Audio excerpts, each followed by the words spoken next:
Muito bom dia, boa tarde, boa noite, alunos do 6º ano da Escola Dinâmica.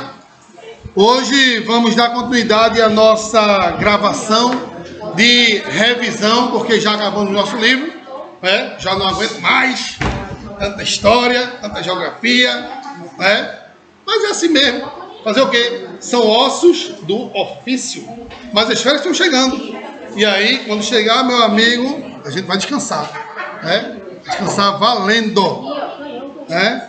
Vamos lá, até o dia 17, com todo vigor, se Deus quiser, né? Até lá, vamos trabalhar. Deixa eu tirar a minha machada aqui da orelha, porque não está seguindo nada na orelha, né? Então, gente, vamos hoje começar a falar no capítulo 5 do nosso livro, falando sobre da terra por dentro, né?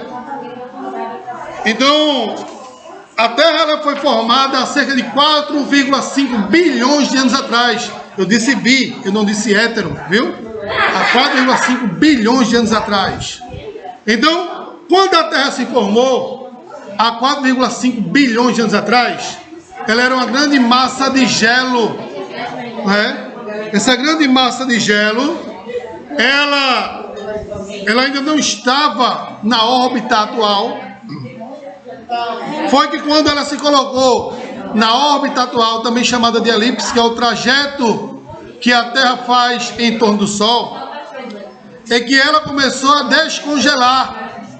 Ela começou a descongelar, formando aí um único oceano, denominado como Pantalassa. E além, digo mais, além deste grande oceano, surgiu também um grande continente que foi denominado de quê? De Pangeia, né? Esse grande continente denominado Pangeia, que posteriormente ele veio se fragmentar, dando origem, e digo mais, dando origem a duas massas continentais gigantescas, que foi ao norte do hemisfério norte do globo terrestre, a chamada Laurásia, e ao sul, ou no hemisfério sul do planeta, a Gondwana, que continuaram a se fragmentar, dando origem não só, e digo mais, não só aos continentes que nós temos atualmente, mas também aos oceanos que nós temos distribuídos no planeta. E isso foi uma observação feita pelo estudioso alemão no início do século XX, chamado Alfred Wegener, um jovem cientista que levou as observações feitas através dos encaixes perfeitos dos continentes, que ele notou que era como se fosse um quebra-cabeça, e levou para a comunidade científica da época, que de imediato recusou-se em aceitar aquela teoria e disse para ele, batendo nas costas, dizendo assim: "Oh, meu jovem mancebo, esta teoria pode ser apenas uma coincidência. Vá pesquisar mais, deixe de ser preguiçoso. Se você encontrar evidências que venha corroborar essa sua teoria, nós aceitaremos." E Fred, para os íntimos, que o nome dele era Fred Wegener, foi pesquisar e encontrou, tanto do lado da América do Sul, no leste da América do Sul, e no oeste da África, do sul da África, evidências de fósseis de animais e de vegetais das mesmas espécimes em ambos os lados. E então Ved pegou essas evidências juntamente com os encaixes perfeitos que existiam nos continentes e levou para a comunidade científica, que então aceitaram essas evidências e passou a ser chamado, daquele momento em diante, de teoria da deriva continental, desenvolvida pelo jovem alemão no início do século XX, Alfred Wegener. Aí você me diz, sim, professor, e como é que hoje nós temos o aparecimento de água no continente? Dentro do continente, como é que a gente tem os rios? Como é que a gente tem os lagos? E aí entra o processo de ciclo das águas. Como eu tinha apenas um único oceano, denominado de Pangeia, e tinha também um único oceano, denominado de Pantalassa, e tinha também um único continente, denominado de Pangeia, o aumento da temperatura da Terra, através do efeito estufa, porque o efeito estufa é um processo natural que a Terra tem, não foi criado pelo homem, não.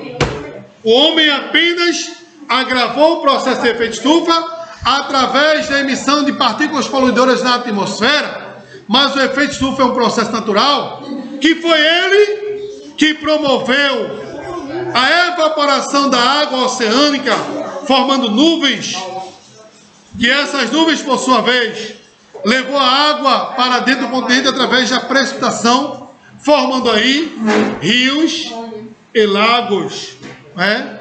E não pelo dilúvio, que é dito pela Bíblia, né? Pode ser também, não sei, não vou contestar a Bíblia, né? Não vou bater de encontro com a religiosidade, até porque eu também sou um homem religioso, além de cientista. Mas não se mistura ciência com religião. Cada um tem um fiéis diferente, né? Então sou obrigado a aceitar todas as evidências. Então, a partir desta água que surgiu dentro dos continentes, é que a partir de então começaram a surgir os seres unicelulares, né? Bactérias, cianofícias, que com o tempo começaram a evoluir de unicelular, que são seres com uma única célula, para seres pluricelulares. E dessa evolução, com o tempo, surgiu também a evolução e o surgimento dos seres humanos, né?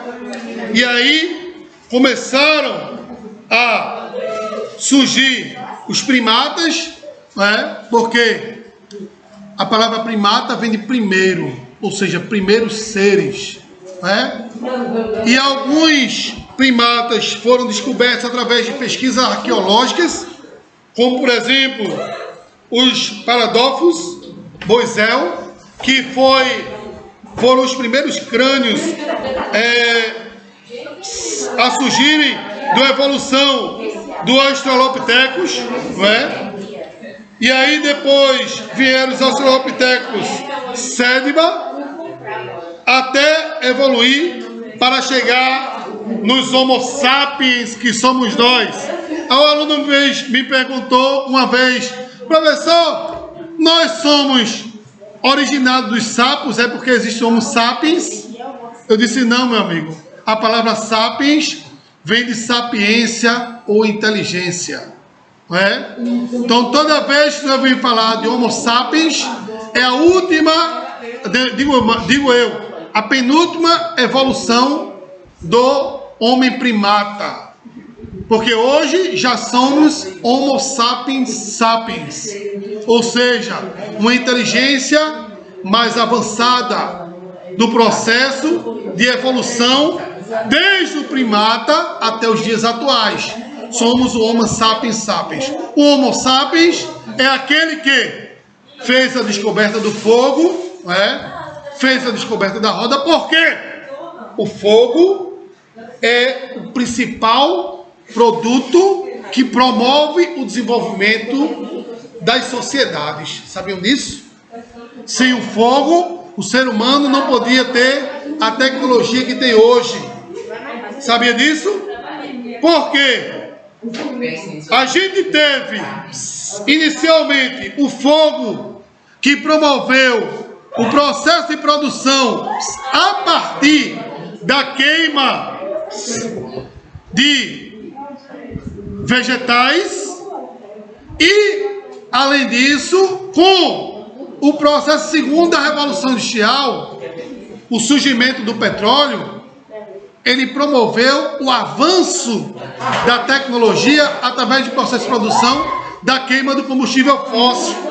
E isso, de uma certa forma, fez com que o fogo fosse o fiel da divisão na balança para o processo de desenvolvimento tecnológico no mundo. E isso se deu lá no início, onde nós tivemos os primeiros Homo sapiens, né, com o desenvolvimento do fogo.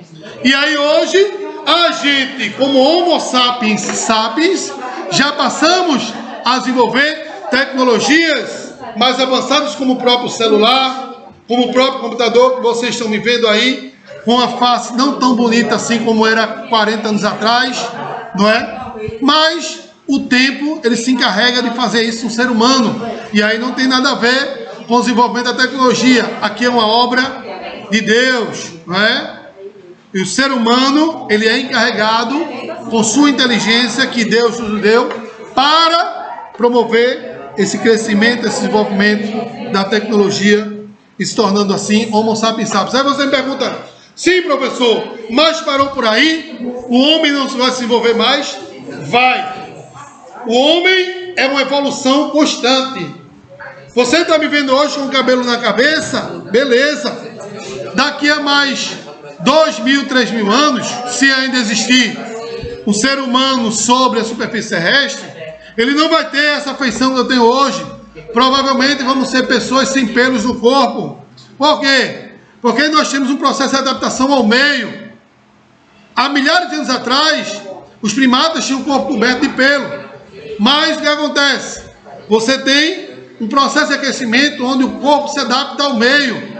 E aí, futuramente, a temperatura vai ser mais alta e a gente vai deixar de ter pelo no corpo. Vamos ser pessoas carecas e vamos ser bonitos assim mesmo, porque o ser humano vai começar a gostar da feição do ser humano como ele é. Há milhares de anos atrás, a atração de um corpo para o outro, a beleza era aquele daquele momento, corpo coberto de pelo. Hoje em dia, a beleza é esse que nós temos aqui. Tem pessoas que se depilam, que não gostam de pelo. Eu sou um desses, estou com a minha barba crescida, mas eu vou tirar. Estou feio hoje, estou horrível. Né? Futuramente não vai precisar ninguém se depilar mais, porque não vai ter mais pelo no corpo, nem cabelo na cabeça, porque é uma adaptação ao meio que as pessoas têm com o passar do tempo, por conta do aquecimento. Né? E aí, consequentemente, as pessoas vão começar a gostar de outras pessoas da forma que ela é. Feia, bonita, com pelo, sem pelo. Né? É evolução. E também vamos evoluir mentalmente. Né? Vamos ter pessoas com uma nova percepção das coisas, com uma nova forma de aprender as coisas. E em tão curto período de tempo, as coisas vão evoluindo. As pessoas vão mudando o jeito de pensar, a forma de ensinar vai se modificando. Quem diria que algum tempo atrás, há não tão longe, eu estaria hoje dando aula no computador para vocês que estão aí em casa, comendo uma pipoca, almoçando, ou até mesmo tomando banho com o computador ligado no banheiro para não perder a aula. Não é? Isso é evolução. Se não fosse essa evolução tecnológica, esse Covid iria parar o mundo. Não é? Como parou durante a gripe espanhola. Não é? Porque nós não tínhamos essa tecnologia que nós temos hoje. E hoje as pessoas puderam trabalhar na sua própria casa por conta da evolução da inteligência do ser humano. Né? Então o ser humano é isso aí. O ser humano, ele evolui e se adapta ao meio em que vive. Né?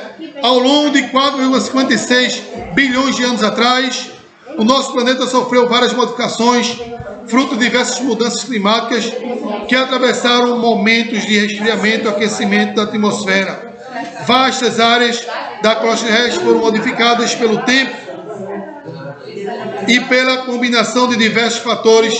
A pressão do manto, em virtude das suas elevadas temperaturas, produziram eventos geológicos como terremotos e rachaduras, criando vulcões e levantamentos das porções da litosfera através de choques tectônicos, promoveu esse segmento, formando aí cadeias de montanhas.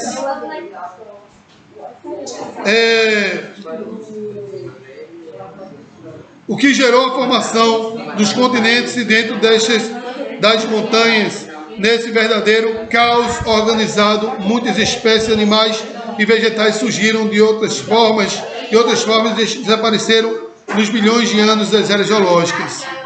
Tudo estaria esquecido, perdido, se a ciência não desenvolvesse a forma de reconstruir o passado da Terra, vestígios de animais e vegetais e minerais, como eu falei para vocês, sobre as observações de Alfred Wegener, que chegou à teoria da deriva continental.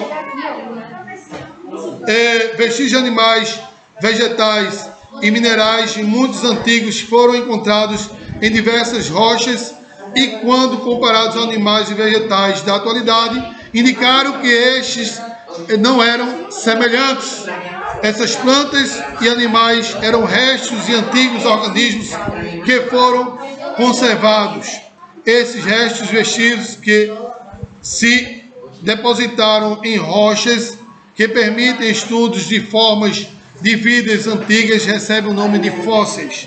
E aí quem faz esse trabalho são os arqueólogos, não é? Que tem o processo de paleontologia que desenvolve o estudo desses animais passados, antigos, como os dinossauros, como os seres unicelulares, os primeiros pluricelulares, etc. Com a necessidade de estudar esses achados, organizar-se um novo campo dentro da geologia para estudar especificamente as rochas e os fósseis, que é a paleontologia, cujo principal objetivo é investigar a partir desses elementos a origem e a evolução da vida na Terra.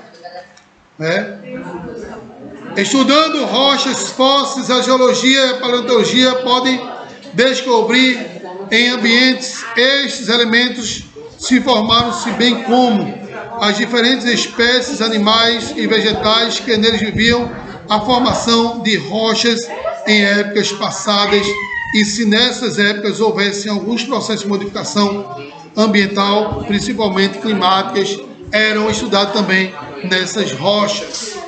As eras geológicas, como eu falei para vocês, teve um processo de evolução no passar do tempo. Começamos a partir do período azoico, o prefixo A quer dizer negação. Nessa época não existia nenhum sinal de vida, por isso o nome azoico, há 4,5 bilhões de anos atrás. Primeira era geológica, aí já com os primeiros seres vivos, período pré-cambriano, onde surgiu aí os primeiros unicelulares. Era em que compreende a junção do arqueozoico e do proteozoico, com destaque para o resfriamento dos oceanos para o surgimento das primeiras formas de vida unicelulares. Cerca de 3,9 bilhões de anos atrás. Aí nós temos, depois do período pré-cambriano, a era paleozoica, onde aí se destacaram os primeiros vegetais, os criptogramas e as algas marinhas, os primeiros répteis anfíbios, os primeiros insetos, primeiros peixes, crustáceos, invertebrados, moluscos, crustáceos. E aí já seria os pluricelulares, animais com uma maior complexidade de vida.